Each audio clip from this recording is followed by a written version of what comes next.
Si alguna vez has tenido que realizar análisis de calidad en pintura, seguramente recordarás largos y tediosos procesos para obtener el valor de uno o dos parámetros. ¿Te gustaría conocer una técnica alternativa que permitiera análisis rápidos, fáciles y no contaminantes? Pues sigue viendo este video.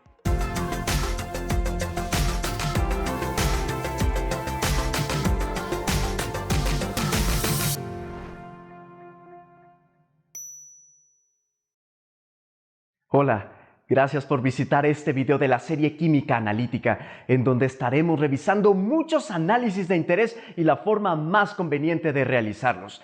En esta ocasión platicaremos de la determinación del número de aminas y el contenido de materia no volátil en pintura de inmersión. El recubrimiento por inmersión es un proceso electroquímico adecuado para el pintado de un gran número de estructuras complejas que son sumergidas en un baño, donde las partículas de pintura, que generalmente son en base agua, se aplican al objeto mediante una corriente directa. Este es un método fácil de automatizar debido a que se usan pinturas base agua y resulta más ecológico. Con este proceso se obtiene un recubrimiento de calidad con espesores muy uniformes, tanto en las superficies metálicas como en los espacios huecos. La pintura de inmersión se transfiere al material en una reacción electroquímica. Se producen múltiples capas de pintura mediante la deposición de partículas coloidales de un baño de pintura acuosa sobre una superficie eléctricamente conductora, en un proceso de deposición electroforética EPD, ya sea anódico o catódico.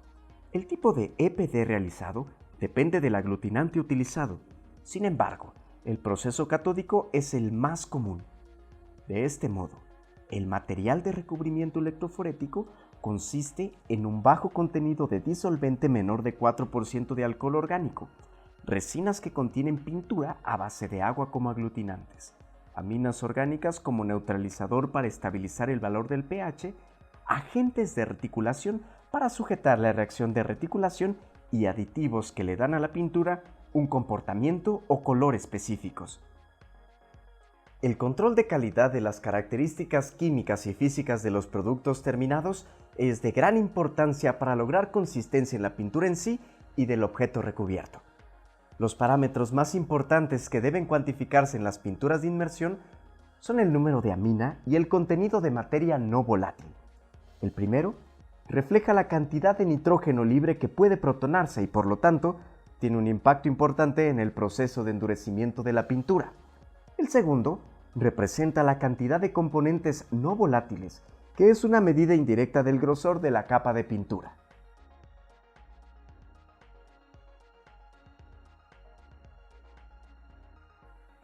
Los métodos de laboratorio referidos son muy tardados y laboriosos.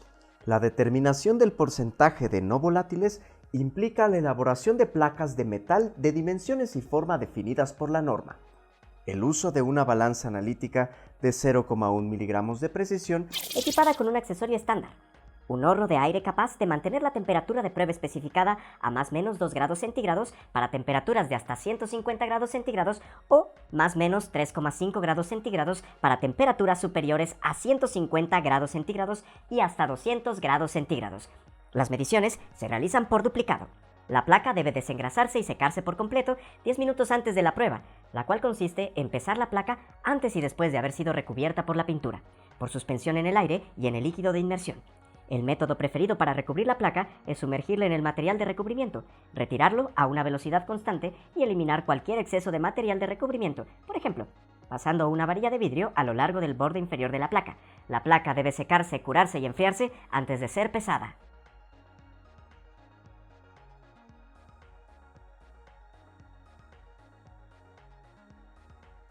El valor de amina expresado como miligramo de hidróxido de potasio por gramo se realiza mediante una titulación potenciométrica, lo cual implica el uso de un titulante cuyo título ha sido previamente medido. Ambos métodos se pueden reemplazar fácilmente por espectroscopía visible infrarrojo cercano. Para ello, se puede usar un equipo NIRS equipado con una sonda de transflexión para recopilar los datos espectrales.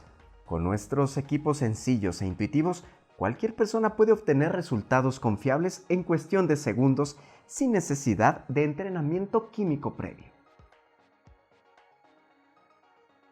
En las técnicas NIRS suelen usarse las segundas derivadas de los espectros crudos, ya que, aunque estos pueden llegar a mostrar diferencias relacionadas con el parámetro estudiado, el análisis de los datos mediante el tratamiento matemático de segunda derivada es especialmente más sensible y significativo.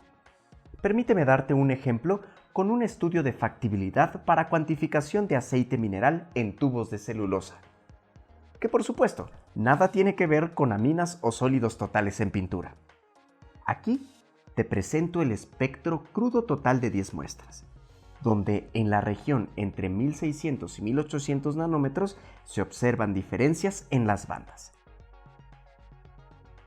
Este es un acercamiento en la región de 1698 a 1722 nanómetros, donde se pueden observar claramente diferencias en absorción debidas al cambio de concentración de aceite mineral. Esta es la segunda derivada de los espectros crudos originales. Y este es un acercamiento en la región de 1695 a 1702 nanómetros, donde se puede observar que la segunda derivada de los espectros crudos ofrece una mejor resolución entre las bandas. Una vez que se identifica una región en el espectro donde hay variación en las bandas debido al cambio en el parámetro de estudio, el siguiente paso es crear un modelo matemático que nos permite establecer una correlación entre la señal generada en el instrumento y la concentración del componente de interés. Para ello, se utilizan las herramientas de softwares para análisis quimiométrico, como el software Vision de Metron, que nos permite realizar estos ajustes o tratamientos matemáticos de una manera simple. Con esto se obtiene una curva de regresión lineal que identifica qué zona del espectro se comporta de una manera más reproducible respecto a los cambios en las bandas espectrales debidos a la variación en la concentración del componente de interés. En la imagen se muestra la curva de regresión lineal obtenida para el ejemplo. Bien, una vez aclarada la forma típica de análisis de los espectros NIRS, regresemos al análisis de porcentaje de contenido de sólidos y número de amina en pintura que nos ocupa.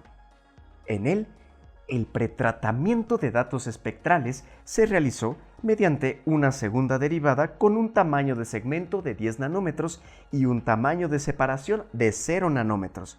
Además, el procedimiento de varianza normal estándar, SNF, también se aplicó para corregir las influencias de dispersión de partículas en los espectros.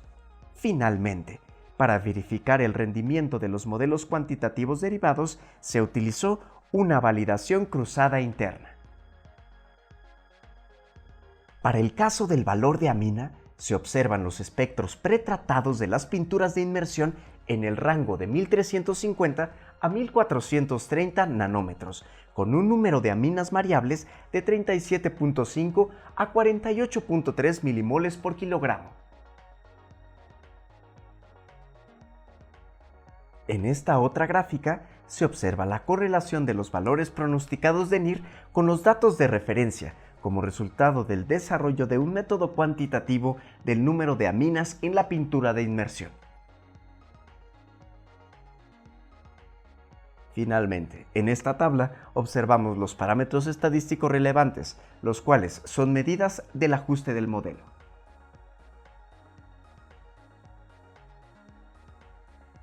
Esta es la información respecto al contenido de sólido. Observamos los espectros de pintura de inmersión en el rango de 1120 a 1330 nanómetros con contenido de materia no volátil de 11.5 a 20.4%. Y la correlación de los valores pronosticados de NIR con los datos de referencia como resultado del desarrollo de un método cuantitativo del contenido de materia no volátil en la pintura de inmersión.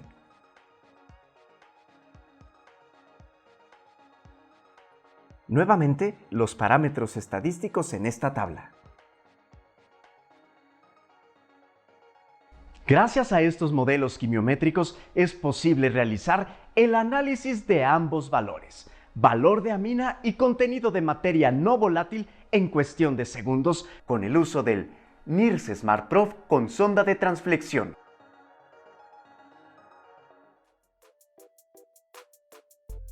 Puedes ampliar tu conocimiento sobre lo que has visto en este video consultando la siguiente bibliografía.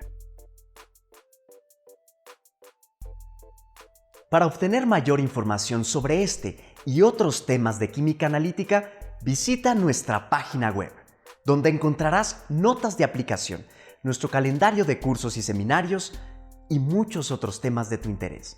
O si prefieres, contáctanos a info@metron.mx o al 55 54 24 73 50.